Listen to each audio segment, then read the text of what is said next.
chant rings around Opera Stadium. Biggest crowd for an Australian sporting event since the virus hit. Melbourne by 43 points. Petrarca superb.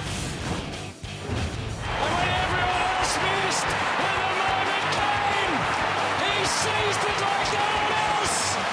Robbie Great.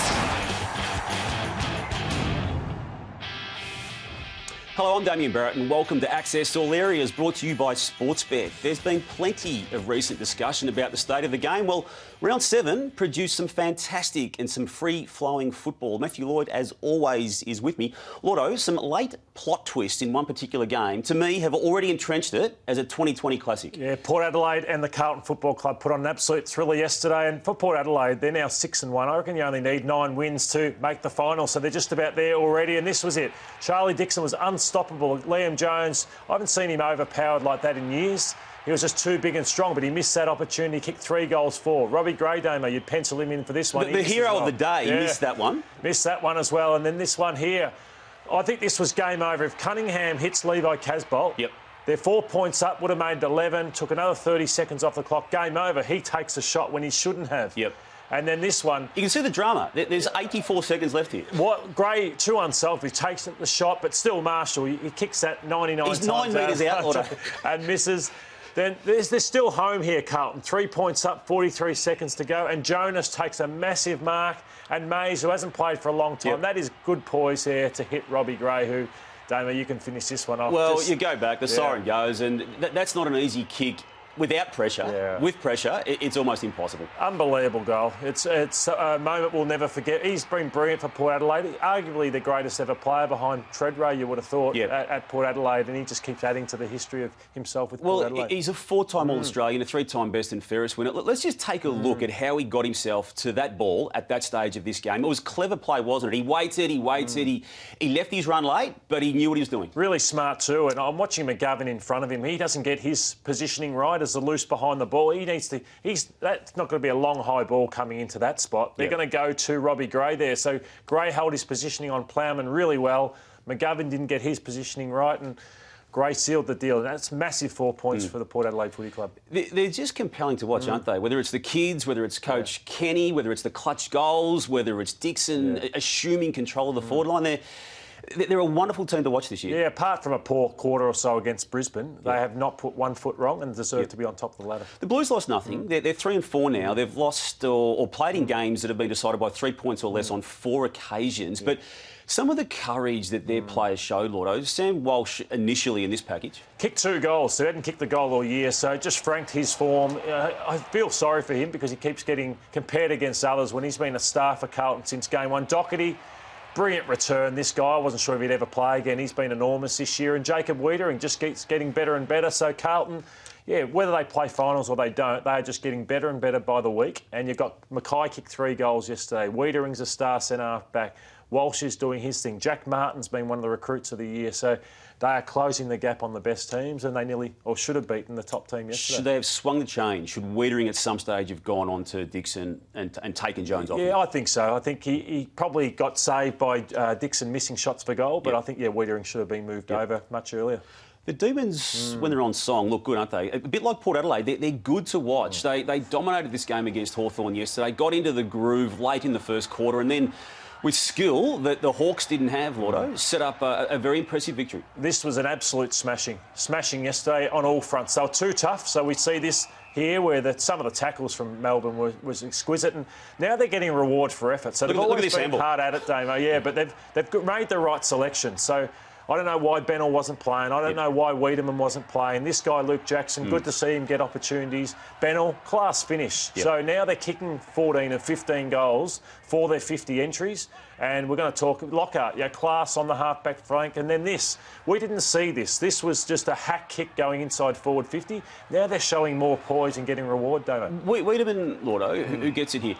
The structure with which he provides that team, even if he's not getting it himself, they're just a different unit. And when Tom McDonald comes back next week, they have to be really conscious of how they play him, because I think Wiedemann looked pretty good without Tom McDonald yesterday. You could toss a coin as to who probably gets the 3 votes. It's one of Gawn or Petrarca, I would have thought. But I mean, Gordon's just done it, now for 4 or 5 seasons. Petrarca is putting together his best season of footy. I mean, the numbers he produced yesterday was a equal career high, 29 disposals, 16 contested, Lotto, but most impressively, was involved in 14 score involvements. Yeah, what Petrarca was yesterday, Hawthorn don't have any of. And we'll talk about Hawthorn soon, but they just didn't have any answer for his explosiveness, his class, his football nous. And Max Gawn, this was a masterclass. Some of this ruck work was as good as you've seen from any ruckman in the history of the game. In one game, I know there's been some great ruckman, Damo, but he just put it on a platter, and it wasn't against a young kid. This was McAvoy, who's a seasoned premiership ruckman, and this was good to see because the biggest weakness on Petrarca is his goal kicking and the confidence he's now gained from not being a permanent forward, but now being a midfielder. He's just getting better and better. He's relaxing more with his kicking. And on Gawn, I just think it was one of the great performances I've seen from a ruckman. It's just how exquisite his in the history of the game, what you saw yesterday. I just think just put it on a platter against McAvoy, who's a big, strong ruckman. He had no answers. Yep. The Hawks are a worry now, officially. We discussed them already in previous weeks on this platform. 3 losses in a row now. Where do you see them in 2020? Well, what's their strength? I don't really see one, which is obviously under Alistair Clarkson. There's always had something. They were outworked by Melbourne. Their skill level, I don't think they have an exquisite player. Poor Jack Gunston, he's trying hard, but they just don't get the ball down to him enough. The back line's one-paced. The midfield, good names on paper, but they get beaten every week. So, they should beat Sydney this week to get a reprieve. But aside from that, I can't see them beating a team outside the bottom 6 on the ladder. Okay. So what you've seen the last 3 weeks is more true to where they are. And I think it's a good thing for Hawthorn because they need to come to a decision to say, OK, let's go back now. Clarko, you're not going anywhere with this group. So let's start playing more kids. Let's start building for the future because we're not going anywhere this year. So let's not try and kid ourselves and say we're going to But some of those players who've come to that club, Lordo, haven't come for that reason. They've come to win a premiership. Like Jager O'Meara, for instance. I know, but that's bad luck for Jager. He might have thought 3 years ago he was climbing for a premiership, but things change very quickly in this game. OK. Things do change quickly also for the Eagles. They've now strung together 3 wins, the latest coming in the Derby, as they call it, in Perth yesterday against the Dockers. And they're usual suspects. They're big boys up forward, set it up. Yeah, no Joel Hamling and no Alex Pearce at the Fremantle Dockers. So they are just getting monstered by key forwards, and Josh Kennedy had a field day. Poor Brennan Cox, he shouldn't be a fullback, but he's having to play. Luke Ryan here, he shouldn't have to play on Jack Darling. So that was the difference in the game. They're just going West Coast. I think it's like to see them win by more than what they did yesterday for the return that they got from those big forwards. But, a win all the same. They are just going, but they've got together the 3. That's right, before that, it was Adelaide and the Swans where they got wins against. But I think they take 4 and 3, don't they? I think so. Disruption. Should only get better from here, Look, it was an impressive win by the Eagles. Let's now head to Nathan Brown of Sportsbet to see where they figure in premiership markets.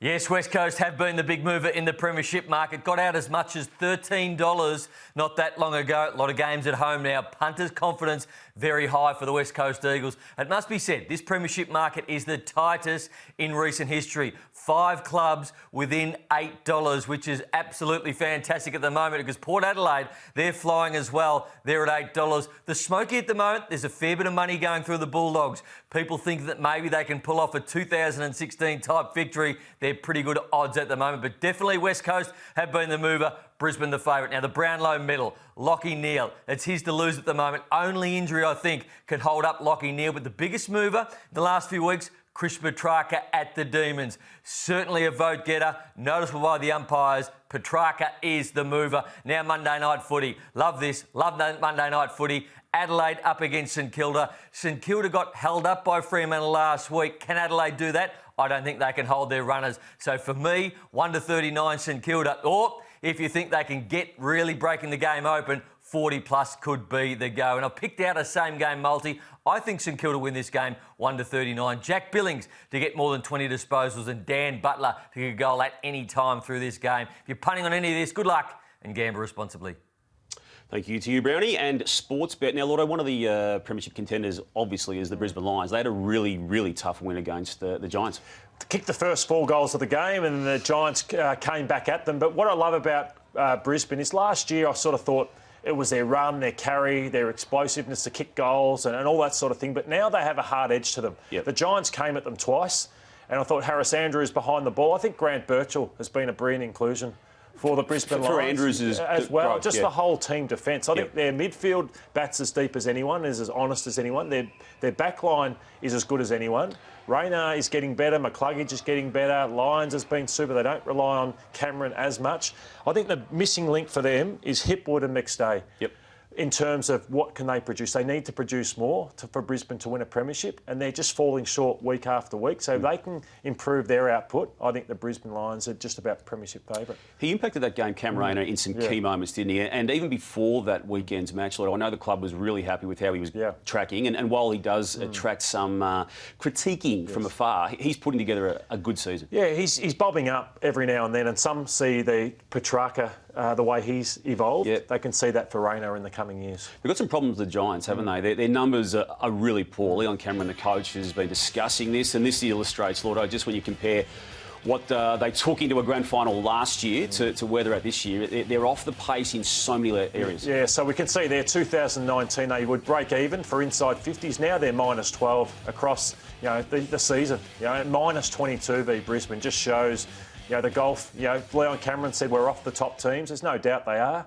And I just think that at the moment their midfield is good on paper, but get beaten. I think Shane Mumford's a real issue for them in the ruck, I think, and Sauce Jacobs is no better. So they've got an issue there again that they tried to fix, which hasn't worked. And then they have no small forward that can lock the ball inside the forward 50. That's a lot of problems you've just rattled off there. That's right. I think, the major two, I think the rucks and their forward 50. Cameron is not a great chase and tackler. Himmelberg isn't. Finlayson isn't. And then they've got no small at the feet. So when Toby Green doesn't play... I think you tip the other team. So they rely too much on individuals. Well, that's a pretty big statement. So they can't cope with it when their best player misses, but when the Tigers have 8 players out, as they showed against North Melbourne, they can. And as they showed last year, Lotto, early in the season, when they were troubled by unavailability, Marby Chol was sensational on the weekend. Shai Bolton was great. Derek Egmalesi-Smith, they've found some players within a successful era. Yeah, and this is the difference between the Giants and Richmond. The Richmond have a system that they believe in and they know works, and they have the next player come in and apply that system. So, Marby Chol, you've got Nankervis's job this weekend. Egmalesi-Smith, you've got Basher Hooley's role. Shai Bolton, you've got to come in. You're not Trent Cotchin, but you've got to come in and play that role. So nothing changed. And it was just magnificent to see the kids. Arts comes in. He's not as clean as some other players, but he just pressure in the forward line. So it's been really good to see after a few weeks where they were pretty flat there. And I, for one, was questioning their hunger. They've got it going, haven't they? Yeah. You mentioned the word system there. That's something that Kangaroos don't have, or certainly not in the past 5 weeks. Matches which they've lost after starting the season at 2-0. And we've isolated those 2 and 5 start to 2020 compared with the 12 matches that Rhys Shaw had under control last year. Yeah, they're in an absolute hole, North Melbourne. Lost 5 games in a row, can't score.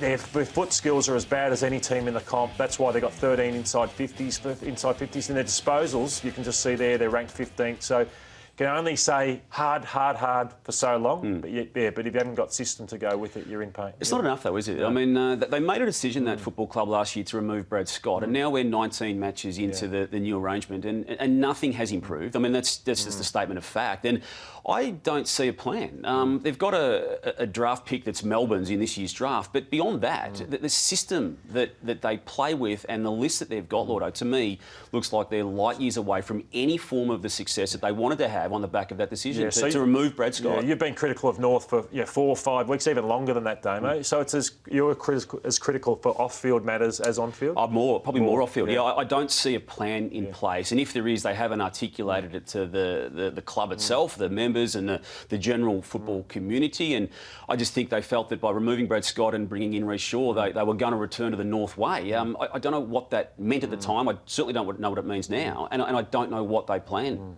to do to get themselves out of this. Who's this on then, you think? It's on Ben Buckley and Glenn Archer.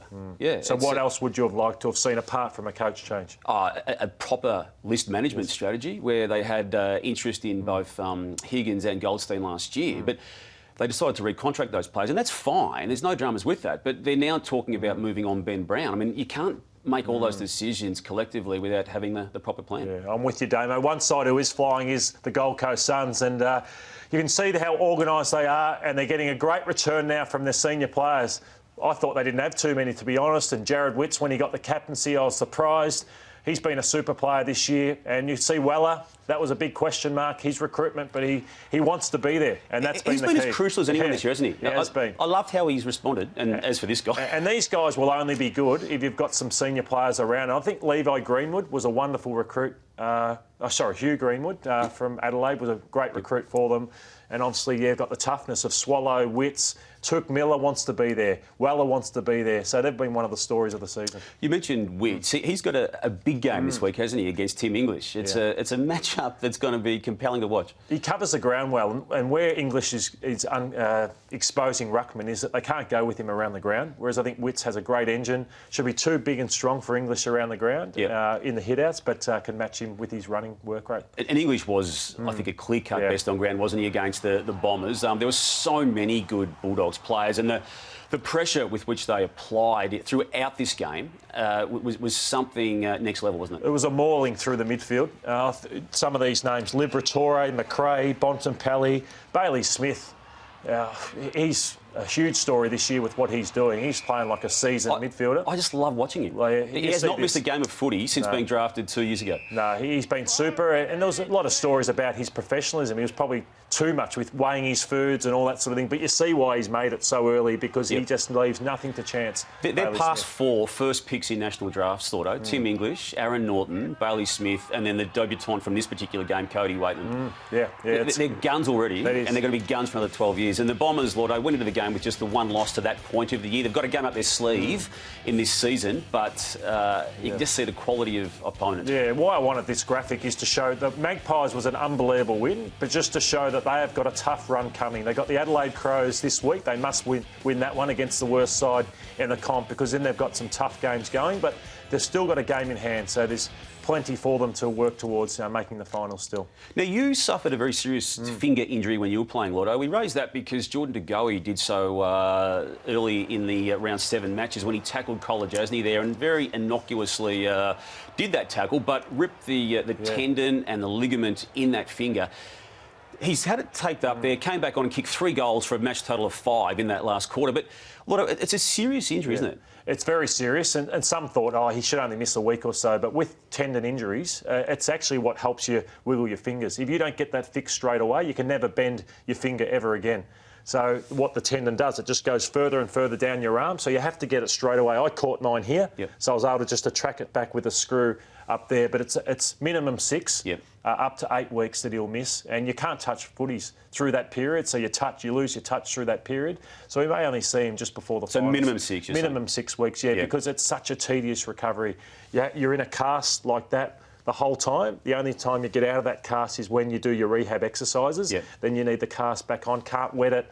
So it's a very frustrating injury which he's got to go through, Great to just start to see some crowds back at football, Lordo, but they're not full houses because of the state government regulations, and it still is allowing us to hear the voices in those crowds. I love this old-fashioned saying on the weekend. I reckon this statement's from the 1960s and 70s, Lordo. Chewy on your boot.